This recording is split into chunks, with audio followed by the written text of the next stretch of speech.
Trump ने एक बार फिर से टैरिफ को हथियार की तरह इस्तेमाल किया है। अमेरिका के राष्ट्रपति हाथ धोकर ग्रीनलैंड के पीछे पड़ गए हैं। उन्हें दुनिया के सबसे बड़े द्वीप पर कब्जा करना है, लेकिन यूरोपीय देश बीच में दीवार बनकर खड़े हुए हैं। ट्रंप ने चेतावनी पहले ही जारी कर दी थी और अब उन्होंने 8 यूरोपीय देशों पर टैरिफ बम फेंक दिया है। ट्रंप ने अपने सहयोगियों पर 10% एक्स्ट्रा टैरिफ थोपने का ऐलान भी किया है। आपको बता दें कि ट्रंप ने ऐलान किया है कि 1 फरवरी 2026 से 8 देशों से आने वाले हर सामान पर 10% टैरिफ लगेगा और इस लिस्ट में Denmark, Norway, Sweden, France, Germany, Britain, Netherland और फिनलैंड शामिल है। तो ट्रंप के इसके बयान के साथ ही ये भी चेतावनी जारी कर दी है कि ग्रीनलैंड पर जल्द ही समझौता नहीं हुआ तो 1 जून 2026 से इस टैरिफ को बढ़ाकर 25% कर दिया जाएगा। ट्रंप ने यूरोपीय देशों पर टैरिफ थोपते हुए कहा है कि हम पिछले 150 सालों से ग्रीनलैंड खरीदने की कोशिश कर रहे हैं, लेकिन अब सब्र का बांध टूट चुका है। उन्होंने सोशल मीडिया पर लिखा कि डेनमार्क और यूरोप ने दशकों तक अमेरिका की सुरक्षा का मुफ्त फायदा उठाया है। अब समय आ गया है कि डेनमार्क पे बैक करे और हम ग्रीनलैंड का मालिकाना हक दे। ट्रंप ग्रीनलैंड पर यह बोलकर कब्जा कर रहे हैं कि यह सुरक्षा का मामला है। उनका दावा है कि अगर अमेरिका ने ग्रीनलैंड नहीं लिया तो रूस या चीन वहां पर कब्जा कर लेगा। लेकिन असल में ट्रंप अपना बिजनेस वाला माइंड चला रहे हैं, क्योंकि दुनिया का सबसे बड़ा द्वीप रेयर अर्थ मिनरल्स का खजाना है। यहाँ पर कोबाल्ट, लिथियम और ग्रेफाइट जैसे दुर्लभ खनिजों का विशाल भंडार है। यहाँ पर कब्जा करने के बाद ट्रंप इसी खनिज से अपनी तिजोरियां भरना चाहते हैं। अमेरिकी राष्ट्रपति डोनाल्ड ट्रंप ग्रीनलैंड को खरीदकर अमेरिका में मिलाना चाहते हैं और उसके लिए एड़ी चोटी का जोर लगाते हुए वो नजर आ रहे हैं। तमाम पैतरे भी अपना रहे हैं। पहले तो उन्होंने सैन्य हमला करने का और ग्रीनलैंड पर कब्जा करने की बात उछाली थी। हालांकि उनके साथ ही नाटो देश ही इस प्रस्ताव के खिलाफ खड़े हो गए। अब ट्रंप ने एक कदम बढ़ते हुए मिशन ग्रीनलैंड में रोड़ा बनने वाले इन यूरोपीय देशों पर 10% टैरिफ लगाने का ऐलान किया। इसके साथ ही उन्होंने कहा कि अगर अमेरिका को ग्रीनलैंड खरीदने की अनुमति नहीं मिली तो वो टैरिफ 25% तक बढ़ सकता है। ट्रंप के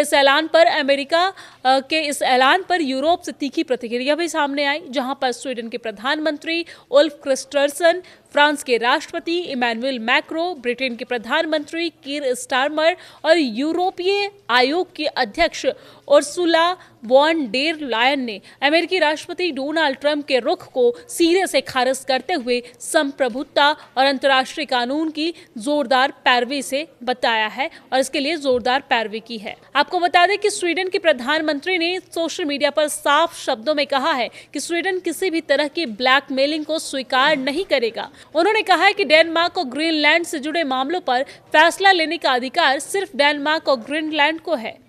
आपको बता दें कि उन्होंने ये भी कहा है कि ये सिर्फ कुछ देशों का नहीं बल्कि यूरोपीय संघ का मुद्दा है। उन्होंने जानकारी दी है कि स्वीडन इस पर अन्य यूरोपीय देशों, नॉर्वे और ब्रिटेन के साथ मिलकर साझा और समन्वित जवाब देने को लेकर गहन चर्चा कर रहा है। वहीं फ्रांस के राष्ट्रपति इमैनुअल मैक्रो ने ट्रंप की टैरिफ धमकी को अस्वीकार्य बताते हुए कहा है कि इस तरह की धमकियों का इस संदर्भ में कोई स्थान नहीं है। उन्होंने कहा है कि यूरोपीय देश एकजुट और समन्वित प्रतिक्रिया यहां पर देंगे। मैक्रो ने स्पष्ट किया है कि फ्रांस राष्ट्रों की संप्रभुता और स्वतंत्रता के सिद्धांत के प्रति पूरी तरीके से प्रतिबद्ध है और इसी आधार पर उसने ग्रीनलैंड में डेनमार्क द्वारा आयोजित सैन्य अभ्यास में हिस्सा लिया है। उन्होंने कहा है कि फ्रांस इस फैसले को पूरी जिम्मेदारी से लेता है, क्योंकि आर्कटिक और यूरोप की सीमाओं की सुरक्षा दांव पर है। मैक्रो ने कहा कि कोई भी धमकी या दबाव हमें प्रभावित नहीं करेगा, न यूक्रेन में, न ग्रीनलैंड में और न ही दुनिया के किसी और हिस्से में। इसके साथ ही उन्होंने कहा कि अगर अमेरिका को ग्रीनलैंड खरीदने की अनुमति नहीं मिली तो वो टैरिफ 25% तक बढ़ सकता है। ट्रंप के इस ऐलान पर यूरोप से तीखी प्रतिक्रिया भी सामने आई, जहां पर स्वीडन के प्रधानमंत्री उल्फ क्रिस्टर्सन, फ्रांस के राष्ट्रपति इमैनुअल मैक्रो, ब्रिटेन के प्रधानमंत्री कीर स्टारमर और यूरोपीय आयोग के अध्यक्ष उर्सुला वॉन डेर लायन ने अमेरिकी राष्ट्रपति डोनाल्ड ट्रंप के रुख को सिरे से खारिज करते हुए संप्रभुता और अंतर्राष्ट्रीय कानून की जोरदार पैरवी से बताया है और इसके लिए जोरदार पैरवी की है। आपको बता दें कि स्वीडन के प्रधानमंत्री ने सोशल मीडिया पर साफ शब्दों में कहा है कि स्वीडन किसी भी तरह की ब्लैकमेलिंग को स्वीकार नहीं करेगा। उन्होंने कहा है कि डेनमार्क और ग्रीनलैंड से जुड़े मामलों पर फैसला लेने का अधिकार सिर्फ डेनमार्क और ग्रीनलैंड को है। आपको बता दें कि उन्होंने ये भी कहा है कि ये सिर्फ कुछ देशों का नहीं बल्कि यूरोपीय संघ का मुद्दा है।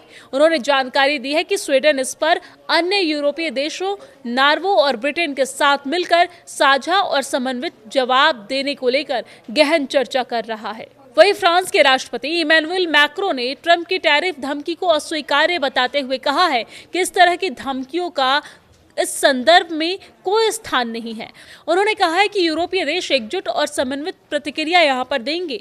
मैक्रो ने स्पष्ट किया है कि फ्रांस राष्ट्रों की संप्रभुता और स्वतंत्रता के सिद्धांत के प्रति पूरी तरीके से प्रतिबद्ध है और इसी आधार पर उसने ग्रीनलैंड में डेनमार्क द्वारा आयोजित सैन्य अभ्यास में हिस्सा लिया है। उन्होंने कहा है कि फ्रांस इस फैसले को पूरी जिम्मेदारी से लेता है क्योंकि आर्कटिक और यूरोप की सीमाओं की सुरक्षा दांव पर है।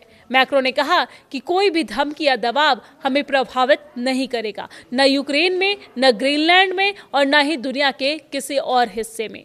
वहीं अगर ब्रिटेन के प्रधानमंत्री की बात करें तो ब्रिटेन के प्रधानमंत्री कीर स्टारमर ने भी अमेरिकी कदम की आलोचना करते हुए कहा है कि नाटो सहयोगियों की सामूहिक सुरक्षा के लिए खड़े होने पर उन पर टैरिफ लगाना पूरी तरीके से गलत है।